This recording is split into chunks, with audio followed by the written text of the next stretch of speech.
Celine ang paa ng isang janitress doon, nakita niyang nakayuko ang babae, hawak ang isang paa, dumadaing sa tindi ng sakit. Aray ko nakita ito ng katabing estudyante ni Celine na naghahanap din ng kanyang schedule. Aling Maria, OMG, nagdudugo ang nails niya, natawag ang pansin ng iba pa, hindi malaman ni Celine ang gagawin, gusto niyang tulungan ang may edad ng babae. Sorry po, hindi ko sadya, huwag mo nga siyang hahawakan, nakita mo nang na-injured mo, syunga ka lang?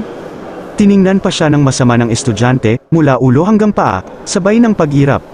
Kasi naman, ang arte-arte, nakabota pa, cowgirl style kuno, kulang na lang kabayo. Nagtatawanan ang mga kabataang babaeng nanonood sa kanila, nagbubulungan.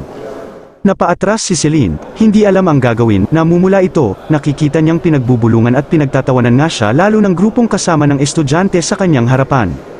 American Western fashion ba ang peg, hindi naman mukhang Amerikana, parang naligo lang sa gluta. Sabi naman ng isa, sa tindi ng pagkapahiya. Halos tumakbo palayo si Celine, sinundan pa rin siya ng tawanan ng grupo, dumiretso ito sa banyo, hindi mapigilan ang mga luha. Sayang lang mga luha mo sa kanila, miss, huwag kang papatalo, magugulo talaga ang mga babaeng yon. Natigil sa kanyang pagiyak si Celine, lumingon sa pinagmula ng boses. Mula sa pinto, nakita niya ang isang simpleng babaeng estudyante. Naalala niya, ito ang pinagtanungan niya sa pagpasok pa lang sa gate kanina. Inabutan siya ng estudyante ng isang rolyo ng tissue, kinuha ito ni Celine saka. Sa salamat, katabi mong mga yon, paglapit mo pa lang sa board, pinag-uusapan ka na nila, di mo napansin, halos git-git ka nila kaya naapakan mong janitress? Gaganoon ba? Hindi ko alam na may intention sila. Hindi mo nga kasi napansin, focus ka sa paghahanap ng schedule, ako nga pala si Mary Jane, Jane na lang, kaklase ko mga yon, pasaway talaga. Kilala mo pala sila, simula first year, psychology kami, pero mga yon, dapat silang mga pasyente sa mental, may mga tama sa utak. Sabay hagak-jack ni Jane, natawa na rin si Celine, salamat sa iyo, ganoon pala sila, iiwasan ko sila sa susunod na makasalubong ko sa hallway. Kung ako, sasagasaan ko pa mga babaeng yun, joke lang. Iwas na rin ako sa gulo, nakabanggaan ko na rin yung grupo ni Helga, pinatawag kami sa office. Matatanggal ako sa dean's list, mawawala ang scholarship ko kaya always kain ng pasensya biscuit, graduating, alam mo na, Naunawaan ni Celine na iba si Jane sa sinasabi nitong grupo ni Helga.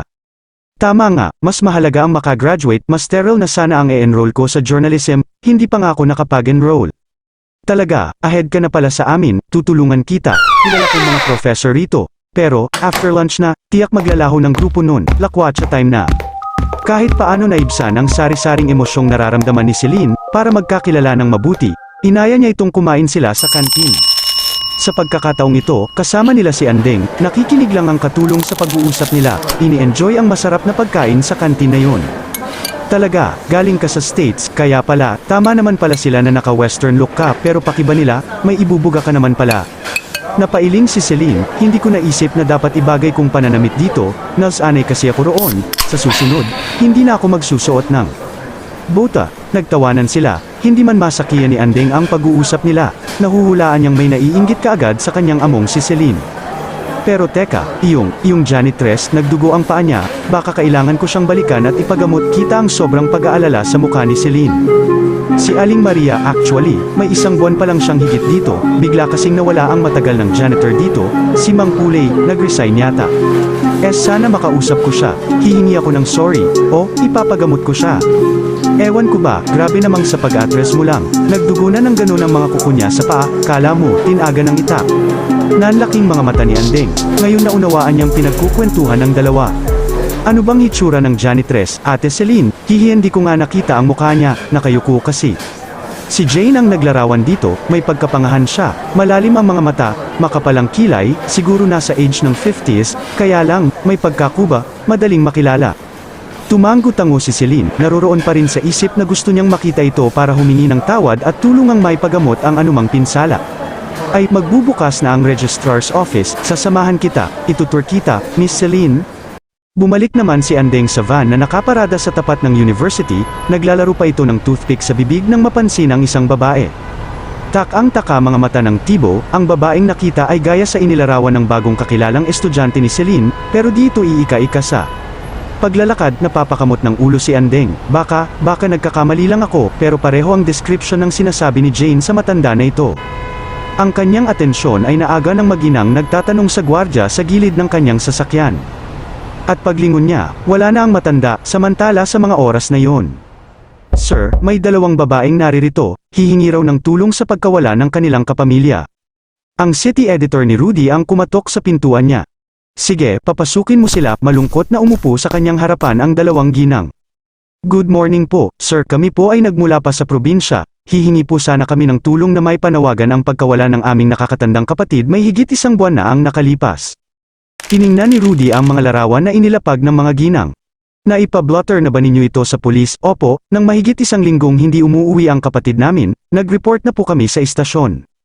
Bakit, ano bang huling pagpapalim nito, at saan ito nagtatrabaho? Sa Canlubang University, matagal na pong janitor siya roon, sabi naman po ng school, hindi nagpaalam ang aming kapatid, at basta na lang iniwan ang kanyang trabaho. Nagulat si Rudy sa narinig iyon ng universidad na papasukan ng kanyang anak, at alam niyang sa mga sandaling iyon ay nag-e-enroll na ito. Bigla, nagring ang cellphone ng isa sa mga ginang, nagpaalam itong sasagutin. Hello, ateng, ano balita riyan? Mangyak-ngiyak ang kausap sa kabilang linya. Wala pa rin, sabi ng gwardiya, hindi pa bumabalik si Pulay ko, ano kayang nangyari sa taong yun, 1 buwan na. Nandito naman kami sa Maynila, ipapalathala na namin ang picture niya sa dyaryo baka sakaling may makapagturo sa kinaroroonan niya. Sige, kayo nang bahala riyan, sabay pagbulalas nito ng iyak. Sa van, nakikita ni Andeng ang paghagulgol ng matandang babae. Pero hindi niya alam kung anong sanhi, at kung ano ang pinag-uusapan nito at ng gwardiya. Natapos ang pagpapa-enroll ni Celine, masayang nagpaalam pa si Jane sa kanila.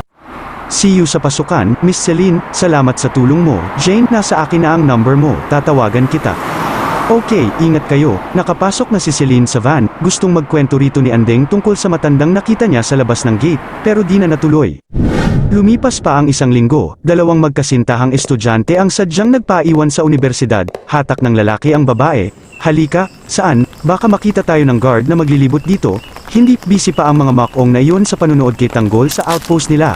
Saka sandali lang tayo, may ipapakita lang ako sa'yo, pinong kurot ang ibinigay ng babaeng estudyante sa lalaki, Dandreb, mukhang, may binabalak ka naman.